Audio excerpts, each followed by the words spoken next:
But there's something to be said about age and experience, life experience. A lot happens in your 20s, and things level out. Getting when you ran get through older. in baggage and trauma. There's people with men don't emotional want that. intelligence. We don't like Men don't want that in a partner. Then why aren't they Experience, wifing no. us early? Why are they running around town? Like, you know, if they don't want us ran through and baggage and trauma, why are they like they're waiting till, like, how are we so at 20 I should be looking for 40-year-olds that are ready to settle? Like, I don't know how to not necessarily. I don't know how it sounds like just a losing battle all around. If you look at it, it's like all the responsibilities. But like, it depends on if you're a wife. All wives are found, always. If you're 20 years old and you're a wife, you're going to be found, period, in the story.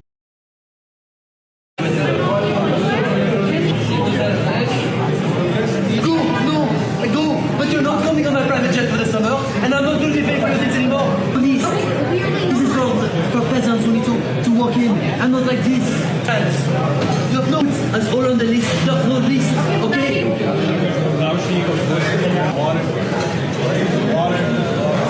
Bruh, chill. I really cannot imagine having access to a private jet not be enough for someone. Now this next perspective on cheating is rather unusual, but we're not complaining about it. Let's say we were together. Would you tolerate cheating from me? Of course, I would.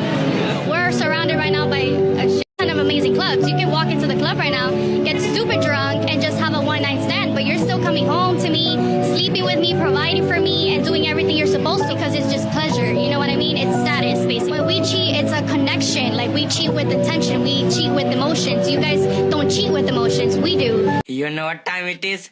Disco time. How do I tell the 2-year boyfriend that I still look out for the ex-husband that I've known since I was 18 years old? So we're great co-parenters. We have a good relationship, friendship. All right, we got you. If I was a person that you were entertaining, I would run fast as hell from you. You don't have no boundaries. I'm great. I am 100% effective at co-parenting, but I have boundaries. The marriage did not work. Now, I'm not saying I know sometimes people jump out of marriages and say, hey, we still can be friends. But the truth is there's still an emotional connection somewhere that you have. So the next person that you're dealing with is going to see that obviously there's still a connection. You can still love a person and put a line straight between y'all and say, I can't do this anymore. I cannot constantly entertain you. I can't answer whenever you need me. On top of that, baby girl, you in the Navy. A man's reaction to his girlfriend acting entitled usually starts with a series of behaviors that suggest she may not be appreciative of what she has, or that she feels unduly entitled to special treatment without giving anything in return. Entitlement in a relationship can manifest in a variety of ways, including expecting special treatment without making an equal effort, putting in an excessive amount of attention demands, or acting insensitively toward one's partner's needs or feelings. This imbalance may put stress on the relationship and cause dissatisfaction and resentment. When you're in front of your friends, I feel like you treat me differently. Aw, that's cute. It's not supposed to be cute. I'm just saying you're ruder to me. None of that is supposed to be cute. I got you a bike. I don't want a fucking bike. I want AirPod Maxes. Where are they? I'm just saying that when you're around your friends, you're not as nice to me. Or nice at all, actually. What about off camera when you abuse me all the time and you just get on camera, makes it look like I'm a bad guy, but really you're an evil witch? Dang. So I came across this. Lisa Ray, 57 years old, says she will only be with a man paying 100% of her bills and expenses. Lisa. You was bad back in the day in the 90s as Diamond in the Players Club. But this is 2024. We damn near 40 years later, okay? You're supposed to have grandkids and be with your husband of 35 years by now, celebrating your anniversary. What are you doing single? Really thought that we came outside for quality times, and he really brought me outside to walk because he thinks I should lose 50 pounds before we get married. Come on, like, why are you trying to make a big thing about things? Like, for real, I'm trying to make you both healthy. You sound. I'm trying to make sure we both healthy. But you don't want to marry me until I lose 50 pounds. That doesn't make sense. Listen, I want you to look good in your wedding dress. Like, what's so wrong with that? But we can do that after the wedding. Why is that the only thing that's stopping you? When I met you, we was not this big. Yeah, but I think that's crazy that you don't want to marry me. It gotta be before we get married, all right? You gotta lose 50 pounds. That's why we out here taking a walk. You're making a big thing about nothing. I need them to see how crazy you sound right now. You literally won't marry me. Usually, the man confronts his girlfriend because he feels taken advantage of or undervalued. Mutual respect and a balanced effort are essential components of healthy relationships. Let us say one partner constantly feels as though their wants are not met, or that their partner is making more demands than they are. If so, it becomes imperative to deal with these emotions before they worsen and become more serious problems. The male may be attempting to rebalance the relationship and find the essential respect and satisfaction for both parties by having this confrontation. All right, let's operate in reality here, not because some of you guys are giving me politically correct answers, so I'm going to be very raw about this. It's your job to give the guy. Men deal with women most of the time, 90% plus, because of access.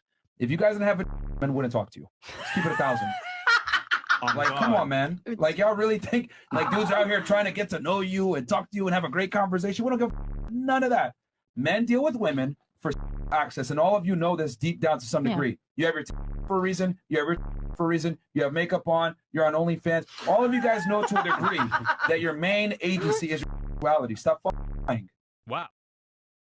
Everyone likes a bad boy, but like they're good for a night, a weekend, a fling, not for long term. That is not who you want raising your daughter. That is not who you want to recommend your daughter would go for. You're not gonna... So why even say that bad boys are good for a night, a weekend, a fling, right?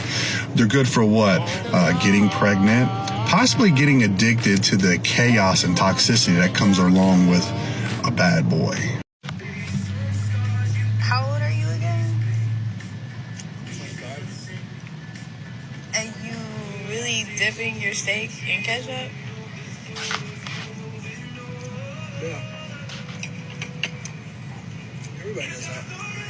Oh, they brought out. So let me get this straight. This man decides to take this woman on a date, plan a date, in the stages of freaking courting her, and her main focus is to make a video for TikTok. And you actually had the audacity to make a video about how this man eats his steak and the fact that he eats it with ketchup, and basically want to exploit your entire experience with said person instead of getting to know him for internet clout. You gotta let the guy do what he wants, and he's paying for the date after all. Now this next guy was rather smart. Hey, what time is it? You know what? I just spent $2,000 on a watch for you, and you're gonna ask me what time it is? You did not spend $2,000 on a watch for me. It's in the kitchen. It's called a stove. So yeah, I'm on a date, right? And I ordered 6 different meals, and this man do not want to pay for my food. I don't know why. 6 different meals? Girl, come on now. But he told me to order whatever I want, and I really didn't have the appetite for anything. He forced me to come to the restaurant. So now I'm here. I ordered 6 different dishes. No appetite, my ass. So I had got, for one, I got an appetizer. It was oxtail dip. I ate that. And I got jerk chicken. This one there. I started eating out the roasted pasta. And I got me some oxtail too. But I also wanted me a fried snapper. And this like the pineapple bowl. I had got some fried green tomatoes and some oxtail egg rolls. Girl, some more shit. Oh yeah, your ass feeding your neighbors too. He like, damn little lady, you really can't eat. And I'm just like, you invited me out, you know? She expects her spouse to pay the bills. Thus, she does not want to pay for everything she purchased. In essence, she does not want to bear the expense of her expenses because she believes he would take care of everything. He should not have to foot the bill for every choice she makes, especially when it was done without consulting anyone or reaching a consensus. Fairness and shared responsibility should be a part of a relationship, not one spouse carrying the financial load all the time. To keep the relationship respectful and balanced, both parties must participate and communicate openly about what is expected of them.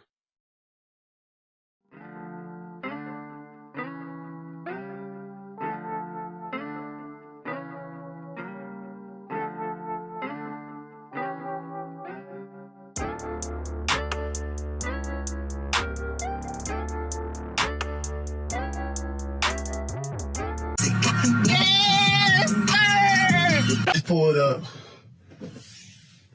to the Comfort Inn Hotel. I don't even know what to do right now. Like, this is crazy, but he runs across my wife's page and he tells me that my wife has her own. So I'm like, what? Wow. So every day she's coming home, she's acting regular. She doesn't know that I even know this shit. I'm sorry, y'all, but I made a fake page on And been talking to her for a week on. And I made my name D-Rock. So she's thinking she's doing a meetup with a guy named D-Rock. Exactly. Caught. There's no difference. What are you talking about? What are you talking about? What are you talking about, man? Hey, bro, come on now, dog. She was caught red-handed and should just be honest, because lying and denying things are just going to make it worse. Now this next one kinda illustrates what it's like to be married. There she is. You guys have no idea how lucky I am that I'm married to her. Okay. What are you looking at? I was watching you. You were coming up. Dude, you have a problem? You're like a creep. No, it's because I love you. Shut the up. Just drive. Oh, hell no! What's your age? How old am I? 44. Are you single? Yes. How long now? 5 years. So what's it like going back into the world now as a single woman? It's crazy. There's a lot of liars. Y'all know what's going on. And so do I. Is it the same amount than when you were younger? No, definitely not. No, definitely not. Because, like, most of the good people or the good guys are, like, taken and gone. So now you have to filter through the leftovers. Definitely younger guys want, like, a sugar mama. That's definitely happening. There's older guys that want, what's the word? Like a trophy. That's happening too. And then there's kind of, I think, a lack of guys in my age group. It's all like the divorcees, sort of. Have you ever been married before? Yes. How long? 14 years. I'm actually still technically married. She claims that a lot of people lie and claim to be single while actually being in a relationship. She seems to be referring specifically to certain girls who act in this manner. Her reply demonstrates how frustrated she is with people who do not display transparency and who are dishonest in relationships. It suggests that she does not like those who lie to others about their relationship status for their own benefit or to control circumstances. This is especially true of women. Sincerity is essential to establishing trust, because dishonest behavior erodes the principles required for sincere and meaningful interactions.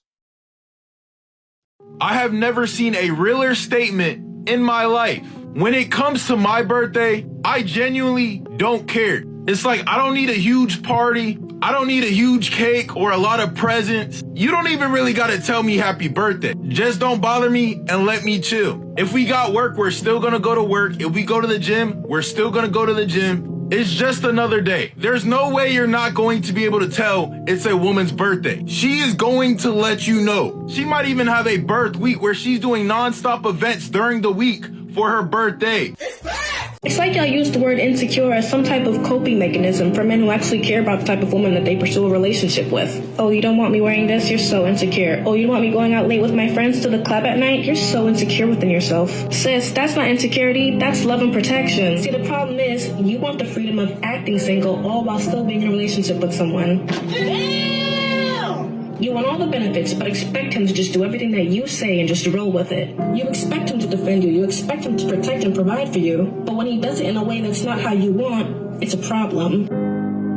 If he didn't love you, he wouldn't set up boundaries for you, sis. If he let you go out and do what you want to do, wear what you want to wear, staying up late all hours of night, he wouldn't give a damn about you, knowing very well the dangers that are out there. To be honest, this world is not meant for you if you cannot accept your partner's apologies or respect your boundaries. Compromising, forgiving, and understanding are necessary in relationships. You are blocking yourself off from personal development and respect for others if you choose not to recognize these qualities. In addition to negatively affecting interpersonal relationships, such a strict mindset makes it challenging to integrate into a larger society where empathy and collaboration are valued highly. People who can adapt, learn, and overcome obstacles alongside others are highly valued in the world, while those who are unable to do so risk being alone and cut off from important relationships. Really, like that, I wanted work. I wanted consistency. So the ring is supposed to just be the end-all be-all. The ring is supposed to be like, oh, she took the ring. I couldn't do it. She keeps saying this whole, I moved on, like somebody gives a I look like woman is a problem. Like you got a few things misconstrued. You moved on. Great. Today, so have I. And that concludes today's discussion on MGTOW voice. Don't forget to like, subscribe, and hit that notification bell to stay updated on future videos. Share your thoughts in the comments below, and I'll see you all in the next video.